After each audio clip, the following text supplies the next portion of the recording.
രാഹുൽ മാങ്കൂട്ടത്തിനും ഷാഫി പറമ്പലിനുമെതിരെ ആരോപണം ഉന്നയിച്ച കോൺഗ്രസ് സഹയാത്രിക എം.എ. ഷഹനാസിനെതിരെ പ്രതികാര നടപടിയുമായി കോൺഗ്രസ്. കെ.പി.സി.സി സാംസ്കാരിക സാഹിതി കോഴിക്കോട് ജില്ലാ വാട്സാപ്പ് ഗ്രൂപ്പിൽ നിന്നും എഴുത്തുകാരിയെ പുറത്താക്കി.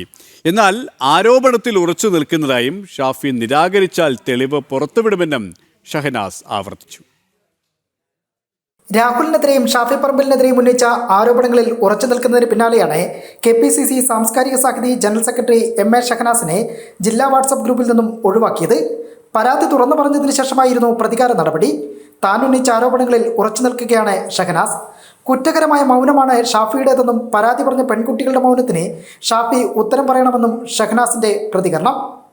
ആ കുറ്റകരമായ മൗനം എല്ലാ കാലത്തും അദ്ദേഹം പാലിച്ചു എന്നുള്ളത് കൊണ്ട് അതിന് പിന്നിൽ ബലിയാടായിട്ടുള്ള ഒരുപാട് പെൺകുട്ടികളുണ്ട്. പരാതിയായിട്ട് കൊടുത്തതിനൊന്നും നീതി ലഭിക്കാത്തത് കൊണ്ട് തന്നെയാണ് ഒരു പരാതിയായിട്ട് കൊടുക്കാത്തത്. ഇതൊക്കെ ഷാഫി പറമ്പലിന് അറിയാമായിരുന്നു എന്ന് ഞാൻ പറഞ്ഞു. അതിൽ തന്നെ ഞാൻ ഉറച്ചു നിൽക്കുന്നു. ഇനി നിങ്ങളോട് ഞാൻ ഈ വിഷയത്തെക്കുറിച്ച് സംസാരിക്കണമെങ്കിൽ ഞാൻ പറഞ്ഞതിനെ എതിർത്തുകൊണ്ട് ഷാഫി പറമ്പിൽ MP പറയണം. രാഹുലിനെ പറ്റി കൃത്യമായി ഷാഫിയെ കാര്യങ്ങൾ ധരിപ്പിച്ചിരുന്നെന്നും ഇത് നിരാകരിച്ചാൽ കൂടുതൽ കാര്യങ്ങൾ പറയുമെന്നുമായിരുന്നു ഷഹനാസ് ആവർത്തിച്ചത്. വാട്സപ്പ് ഗ്രൂപ്പിൽ നിന്ന് ഒഴിവാക്കിയത് വിവാദമായതിന് പിന്നാലെ നേതൃത്വം ഇടപെട്ട് തന്നെ ഷഹനാസിനെ തിരികെ ചേർക്കുകയും ചെയ്തു. ജനം, കോഴിക്കോട്.